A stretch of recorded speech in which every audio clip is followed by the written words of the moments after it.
Right, let's talk about something incredibly modern and honestly terrifyingly stupid. Losing your job because of a social media post. It's a uniquely 21st century nightmare, isn't it?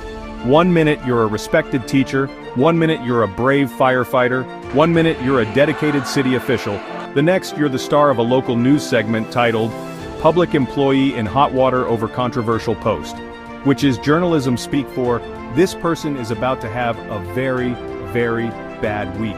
And lately, it seems a surprising number of these career-ending posts have one thing in common, the name Charlie Kirk.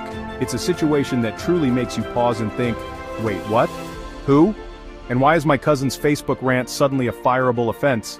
This isn't just about being careless online, it's a collision of politics, public trust, and the fact that your phone is a tiny, glowing rectangle of potential career suicide.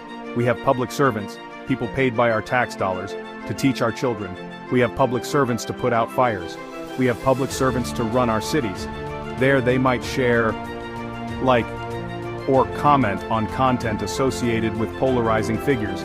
And in the case of Charlie Kirk, that association has proven to be a tripwire for professional disaster. Suddenly, a seemingly innocent like or a shared meme is scrutinized by employers, community members, and the ever-watchful eye of the internet mob. It forces us to ask where a public employee's personal life ends and professional responsibility begins. Is it fair? Is it legal? And most importantly, why does it keep happening over and over again? This topic matters because it affects the very foundation of public service and community trust. Imagine you're a parent, and you discover your child's history teacher is publicly endorsing views you find deeply divisive or even hateful. Or imagine you're a resident whose firefighter is posting things that make you question their impartiality. The trust between the public and its servants is fragile, and in an age where every digital footprint is permanent, these incidents can shatter that trust in an instant. This isn't a theoretical debate, it's about real-world implications for people who are supposed to serve everyone. It's a mess, a big, complicated digital mess. Okay, so who is this Charlie Kirk? The man whose name is apparently the Beetlejuice of career stability for public employees?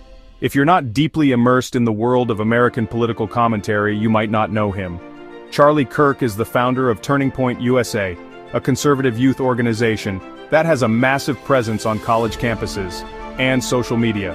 Think of him as a political influencer for the MAGA hat-wearing crowd, but with the rapid-fire delivery of a person who has consumed nothing but espresso and cable news for a decade. His brand is built on being provocative, challenging what he calls leftist indoctrination in schools and universities, and championing conservative causes with a flair for the dramatic. He's young, he's energetic, and his talking points are incredibly effective at firing up his base. The controversy surrounding Kirk and his organization, Turning Point USA, isn't just about him being conservative. That would be too simple. The issue is the content and the rhetoric.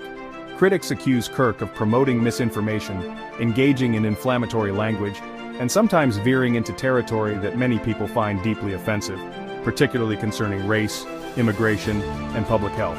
For example, he has been a vocal critic of Black Lives Matter, has questioned the severity of the COVID-19 pandemic, and has been involved in campaigns that critics say aim to intimidate liberal professors.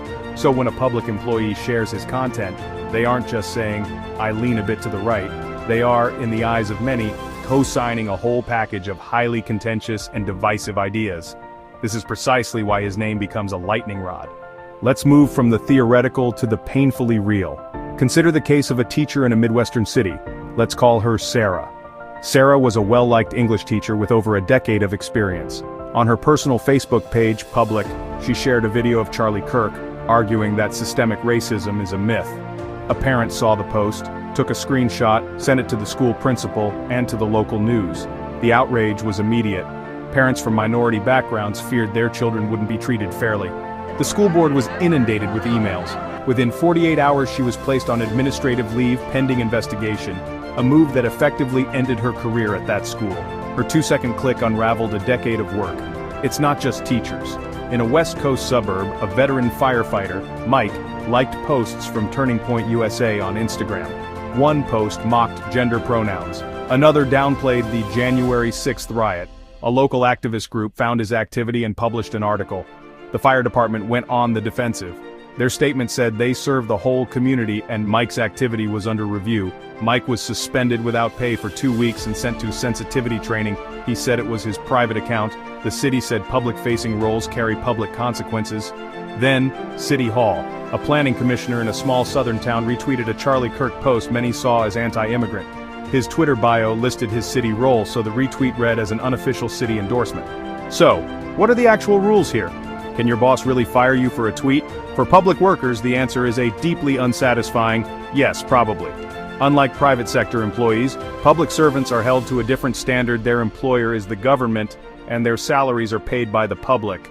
This means their speech, even off-duty speech, can be regulated if it interferes with job performance or agency functioning. This legal precedent comes from a Supreme Court case called Pickering versus Board of Education, which established a balancing test. Essentially, the court weighs the employee's right to speak on matters of public concern against the government's interest in maintaining an efficient and effective public service. A teacher sharing a Charlie Kirk post questioning climate science might be seen as undermining their ability to teach the science curriculum effectively. A police officer liking a post that appears to mock a minority group could be seen as compromising their ability to patrol a diverse neighborhood impartially. The key question for the employer is whether the speech disrupts the workplace, harms their public reputation, or erodes the trust necessary for them to function.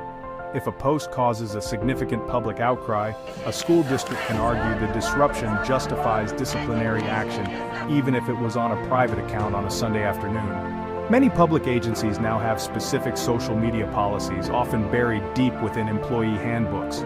They typically warn employees that they are public servants 24/7. They often include vague language advising employees to avoid posting anything that is unprofessional, disruptive, could bring the agency into disrepute. The higher your position and the more you interact with the public, the shorter your digital leash becomes. The First Amendment protects you from being jailed by the government for your speech. The consequences of these social media blow-ups extend far beyond the individual who gets fired. Think of it like dropping a big, controversial rock into a small pond. The initial splash is the employee being put on leave, but the ripples spread out and affect the entire community. First, it creates deep divisions within the workplace. Colleagues are forced to take sides. Some may quietly agree but are too afraid to speak up, while others feel betrayed and angry. This creates a toxic environment that can cripple a fire station, a teacher's lounge, or a city department. Teamwork in public service becomes nearly impossible. Second, these incidents severely damage the relationship between the institution and the community. Every time a story hits the news, a little public trust dies. Parents second-guess teachers, residents grow suspicious of fire and police departments. The institution goes into damage control mode, issuing press releases, holding emergency meetings instead of doing its work. The controversy can become the organization's identity, taking years to recover. Third, these events become political footballs. Details get lost in a bigger culture war. One side rallies around the employee as a free speech martyr, organizing protests, launching fundraising campaigns. The other side demands stricter policies and points to systemic problems. A school board meeting or city council session turns into a shouting match over national grievances. The original issue is lost, leaving the community more divided.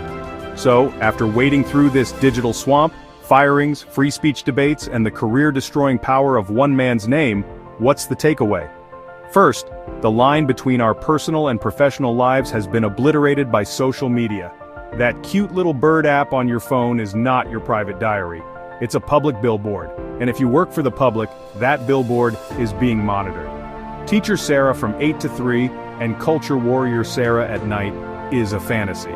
In the digital age, you are always on the clock, and your employer can and will hold you accountable for online behavior that they believe undermines your job or their mission.